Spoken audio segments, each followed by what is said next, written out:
a more fluid, voiceover-friendly tone while keeping your analysis and personality intact. Alright fellas, UFC Fight Night is back this Saturday, and it's a banger, headlined by Kamaru Usman versus Joaquin Buckley, and let me just say, June has been absolutely stacked with main events. Last card, I went 11 for 13 on picks, and I hit on 6 out of 7 of my confident picks. By the way, confident picks for me are fighters I give a 70% or higher chance to win. And a lot of you keep asking, what's my overall hit rate this year? I'm sitting at 66% for all picks and 74% for confident ones. So, let's see how this card plays out. I'm feeling good about this one. It's a 13-fight lineup with the main card kicking off at 7 p.m. Eastern and prelims at 4 p.m. And honestly, this is an 8 to 10 card for a fight night. Usman vs. Buckley is a great main event. It's wild to finally have Usman back. He's been off the radar since that short-notice fight against Chimaev at middleweight. Meanwhile, Buckley's been putting in work. He fought 4 times last year and is now returning after half a year away following his win over Covington in December. One of the fights I'm hyped for is Cody Garbrandt versus Rani Barcelos. 2 vets with very different styles, but both still dangerous. And then there's Paul Craig trying to get back in the win column against Adolfo Bellator. Michael Chiesa versus Court McGee is another battle of the veterans. Chiesa's grappling, verticieuse. McGee's grit, it's a solid matchup. But let's be real, some of these fights feel like lambs being led to the slaughter. Like Cody Brundage versus Mansour Abdulmalik or Alonzo Menifield versus Umar Sy.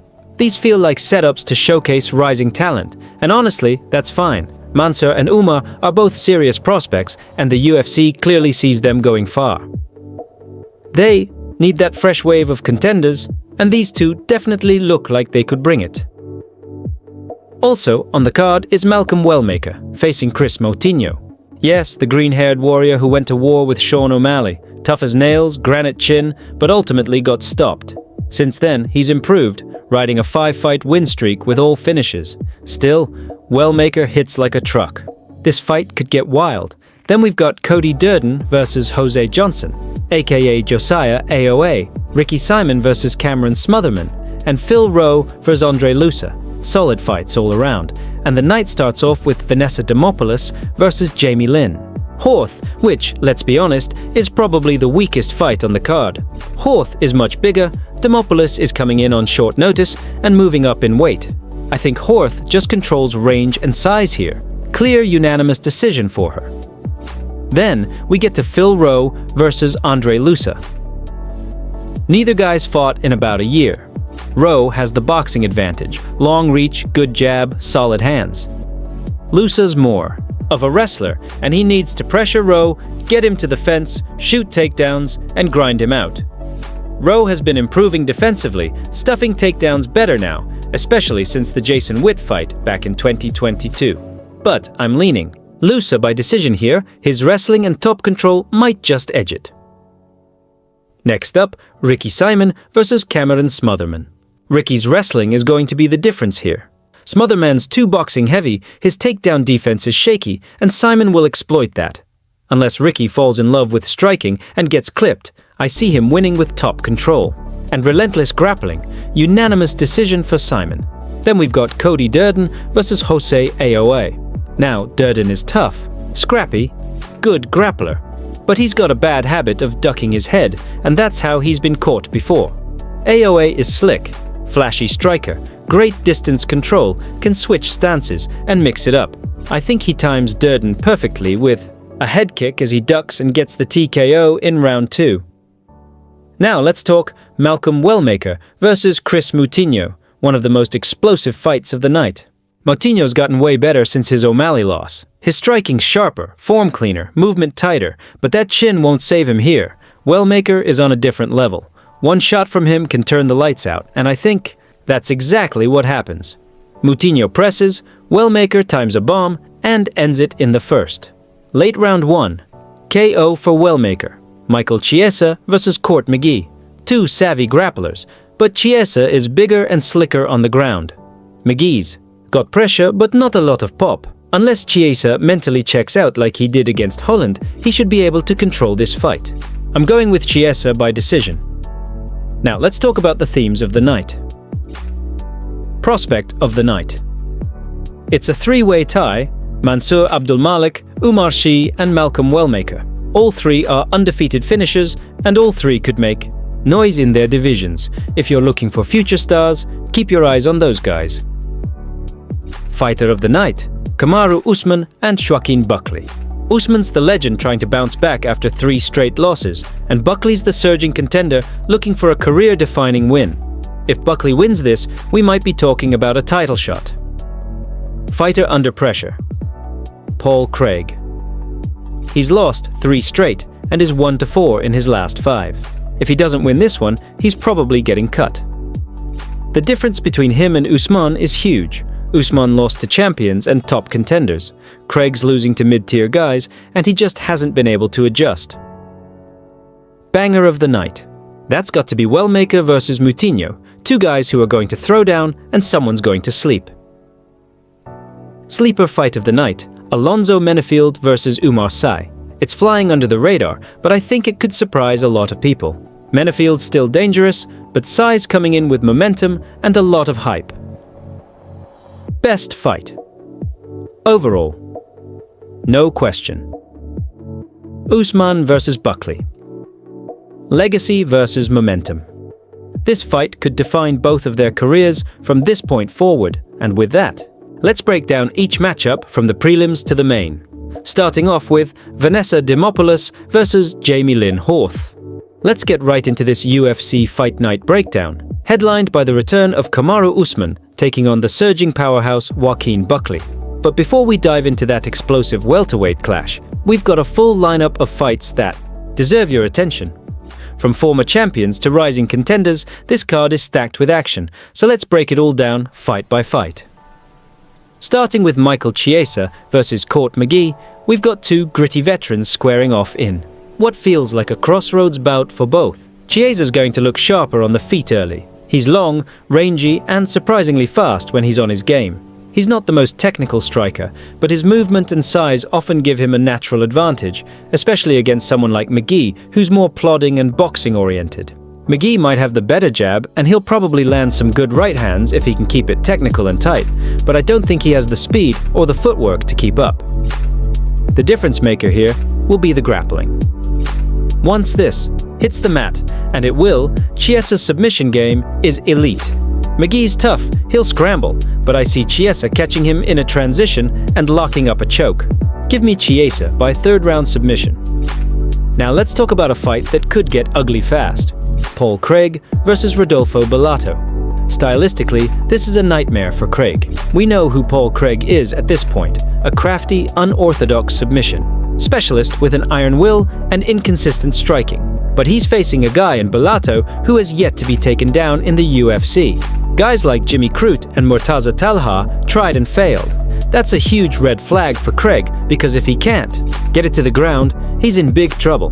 Bellator doesn't have a granite chin. He's been dropped in 3 of his 4 UFC appearances. But Paul Craig isn't exactly a KO artist. He's not powerful, and he's not a confident striker either. Bellator hits harder, throws with more volume, and fights with a level of striking belief Craig just doesn't have. Unless Craig can pull guard and catch a Hail Mary triangle, I don't see this going his way. And Bellator is aggressive. He's not going to waste time. He's going to come forward and try to take Craig out early. I think he does. Bellator by 1st round KO, moving on to Alonzo Menefield versus Umar Sy. This one might look like a mismatch on paper, and to be honest, it probably is. Umar Sy is a massive favorite for a reason. He's clean, technical, and well-rounded. In his UFC debut, he got a rear naked choke win without landing a single strike. That tells you everything you need to know about his control and submission setups. Compare that to Menefield. Explosive, yes, but also erratic, reckless, and declining. He got brutally knocked out by Ulberg after charging in with 0 defensive responsibility. Then he got dropped and beaten by Azamat Murzakanov. His IQ inside the cage has completely vanished. He used to be dangerous, but now he looks lost. I don't know what the game plan could possibly be here for Menefield other than to pray for a wild haymaker. But against a technician like Umar, Sy? That's just not going to work. I think Sy dominates, mixes in the takedowns, and either gets a late submission or a lopsided decision. I'll say Umar Sy by third-round submission. Cody Brundage versus Munir Lazzez is next, and it's another case of explosive power versus refined technique. Brundage has looked good lately, I'll give him that.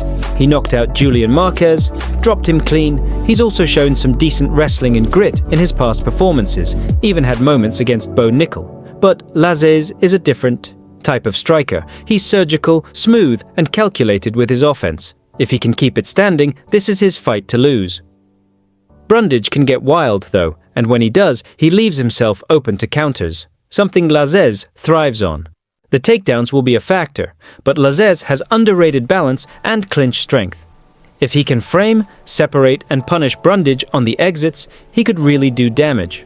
Brundage can always land a bomb, but I think Lazzez stays composed and finishes this one. Mauni Lazzez by second-round TKO, then we go to Cody Garbrandt vs Raoni Barcelos. What a fascinating matchup between two veterans. Garbrandt has the speed, the sharper hands, and better head movement when he's disciplined. But that's always been the issue with Cody. He fights with a brawler's heart and a fragile chin. He's got the power and speed to knock Barcelos out, but he doesn't have the durability to make mistakes. Barcelos is slower, but he's steady, well-rounded, and sneaky good with his takedowns. Against Peyton Talbot, he got 8 takedowns, his best in the UFC. If Cody overextends, Barcelos can level change and grind him. That said, I think Cody knows this. He's had time off, he's coming in with a new look, a new mindset, and he should be laser-focused. If he sticks and moves, uses that speed, and stays away from the chaos, he wins this. But if he tries to go to war, he's getting knocked out. I'll give him the benefit of the doubt. Garbrandt by decision, but with a big red warning flag on. This one. Next up, Edmund Shabazian versus Andrei Petroski. This is classic striker versus grappler. Shabazian's takedown defense is suspect, to put it nicely. He's been controlled and dominated by guys like Derek Brunson, Jack Hermanson, and Anthony Hernandez. Petroski can absolutely replicate that. He doesn't throw much on the ground, but he maintains control like a blanket. That said, his striking is rough, and if he can't get it down, he's getting lit up. Shabazian has clean boxing, good kicks, and a decent killer instinct when he smells blood. If he can stuff even a few takedowns, he'll catch Petroski coming in and might finish him just like he did Dylan Budka. But if Petroski times the shots well and stays on the hips, this could be another grind fest. I'll say Petroski by decision, but barely. It's not going to be fun to watch, but it'll be effective. Now to the co-main. Rose Namajunas versus Miranda Maverick. This is a big test for both. For Rose, it's about proving she can still be elite at flyweight. For Maverick, it's about showing she belongs in the top 10. And honestly, I just don't think Maverick has the tools. She's tough, she can wrestle, but she's not fast, she's not slick, and she's very hittable. Rose, even without Trevor Whitman in her corner, is still a high-level striker. She's more technical, she has better footwork, and she's going to stick and move all night. Maverick will try to close the distance and get it to the ground, but Rose is crafty. She's seen it all before. I think Rose outclasses her, picks her apart from range, and coasts to a win. It won't be a barn burner, but it'll be clean. Rose Namajunas by decision. And now, the main event. Kamaru Usman versus Joaquin Buckley. What a clash! You've got the former champion, desperate for a win, trying to prove he's still elite. And then you've got Buckley, red hot at welterweight, 6-fight win streak, 3 ranked wins in 2024 alone. The stakes couldn't be higher. Here's the thing, Usman is not the same guy we saw dominate Colby, Jorge, and Burns. Since the second Edwards loss and that short notice loss to Chimaev, there's been wear and tear. But don't count him out. He's still one of the best wrestlers in the division, and his fight IQ is elite. Buckley's explosive and dangerous, but he hasn't faced anyone like Usman yet. He'll be faster, sure, more powerful. Possibly. But he'll also be dealing with someone who's fought 5-round wars and beaten the best in the world. The real question is, can Buckley keep Usman off of him? Because if Usman gets takedowns early and wears on him, the momentum will shift fast. Buckley might land something wild early. That's the threat. But Usman is smart, and I think he's going to weather the storm, get it to the mat, and grind out a win. I'm going with Kamaru Usman by unanimous decision, but man, this one is close. So I'm going with Cody Garbrandt in that one, man. I know he's the underdog, but the speed difference between him and Barcelos could be massive. Even though Cody's been chinny in the past, this feels like the kind of matchup where he can shine if he stays disciplined. If he starts brawling, he's in danger, no doubt. But if he fights smart, sticking, moving, pot-shotting, he can run away with a decision. Barcelos is solid everywhere, but he's not particularly fast, and I think that's going to be his downfall here. So yeah, I like Garbrandt at those odds, especially as a live dog. Now let's zoom back into the main event, Kamaru Usman versus Joaquin Buckley. Let's be clear, this is one of the most high-stakes fights of 2024 so far. On paper, you've got a former pound-for-pound #1 who's only lost to elite-level opposition, and across from him, a surging Buckley who's undefeated at welterweight with a 6-fight win streak, including 3 ranked wins this year alone. The momentum is absolutely on Buckley's side, and you can argue he's one more big win away from a title shot, potentially against Jack Della Maddalena. That's how serious this fight is, but here's where things get tricky. The narrative around this fight seems to be Usman's done, like people have already written his obituary. And that's where I pump the brakes. Kamaru Usman has never looked bad in a fight, ever. Even in the fights he's lost, he's been competitive. He dropped Colby Covington, he arguably beat Leon Edwards the second time, and even when he took the Chimaev fight on just 10 days' notice, he rallied and made it a majority decision. That tells me this guy still has it. Yes, the big question is whether time has caught up with him. He hasn't fought in over a year and a half. That's significant. It's not quite a Stipe-level layoff, but it's enough to wonder whether the reflexes and the body are going to respond the same, especially for a guy with chronic knee issues. And Buckley is not the guy you want to be slow or stiff against. He's quick, explosive, and has the kind of one-shot power that can put anyone out. But stylistically, there's still a path for Usman to win this. He's a wrestle boxer. That means he's going to stay behind the jab, look for entries, and lean on his strength in the clinch and against the cage. His jab is one of the most damaging in the UFC, not because it's slick or pretty, but because it's powerful and disruptive. The issue is in the retraction. He drops his lead hand when pulling back, and that's where Buckley can capitalize. With big counters, hooks, overhands, the kind of kill shots that Joaquin lives for. We saw Colby land those shots on Usman in both fights because of that exact flaw, and Buckley hits a hell of a lot harder than Colby.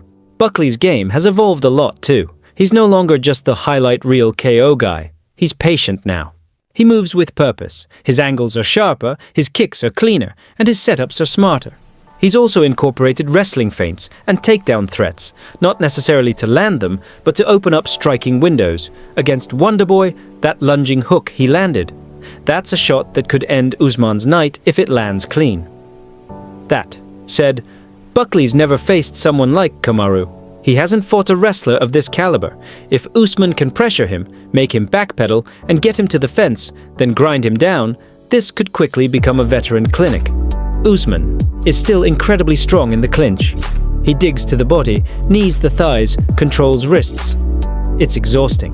If he fights a smart, pressure-heavy fight, targets the body, and leans on those veteran tools, he could absolutely take over in the later rounds. But here's why I'm leaning Buckley. We haven't seen a washed Usman yet, but it's coming. It always comes. And with a year and a half off, and damage from tough fights accumulating, this might be the moment where it finally shows. Usman's knees are shot. If Buckley targets them with oblique kicks, side kicks, or even low line kicks, it could compromise Usman's mobility early. And we know Buckley throws those kicks to the body. He might adjust and go low. And if that happens, Usman's offense will drop off a cliff. No movement, no jab setups, no level changes. Just a sitting duck. So, yes, Usman's the better wrestler. He's more experienced, more tested, but Buckley has youth, momentum, and the right kind of weapons to break the old lion down. If he avoids the clinch and uses lateral movement, I think he finds Usman's chin sometime around round 3, my official pick. Joaquin Buckley by third round TKO. But let me be very clear, Usman is still dangerous. If he shows up like he did against Chimaev, he could absolutely control and outclass Buckley. That's why the betting line makes no sense to me.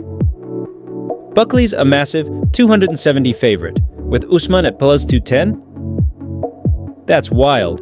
That's basically assuming Usman's completely done. I don't think that's fair. I think this fight is much closer than the odds suggest. Now, going back to the co-main again real quick, Rose Namajunas is around a 255 favorite against Miranda Maverick, who's plus 200. I actually think Rose should be a bigger favorite. She's more technical, faster, and more versatile. Maverick's a strong athlete, but she's hittable and linear. Rose should piece her up on the feet and avoid the takedowns. I don't see many paths for Maverick here. Edmen Shabazian sits at 195 against the Plazos Famfelvavish Andrei Petrosky. This one's tight.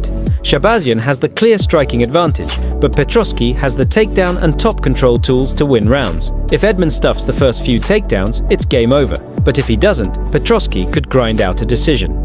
As an underdog, Petrosky is a solid pick. And lastly, Cody Garbrandt, being a plus 165 underdog against a 200 Raoni Barcelos. Again, I like Cody in this spot. He has the speed, the experience, and the explosive counters to edge this one out. It's risky? Sure, but I like the value there.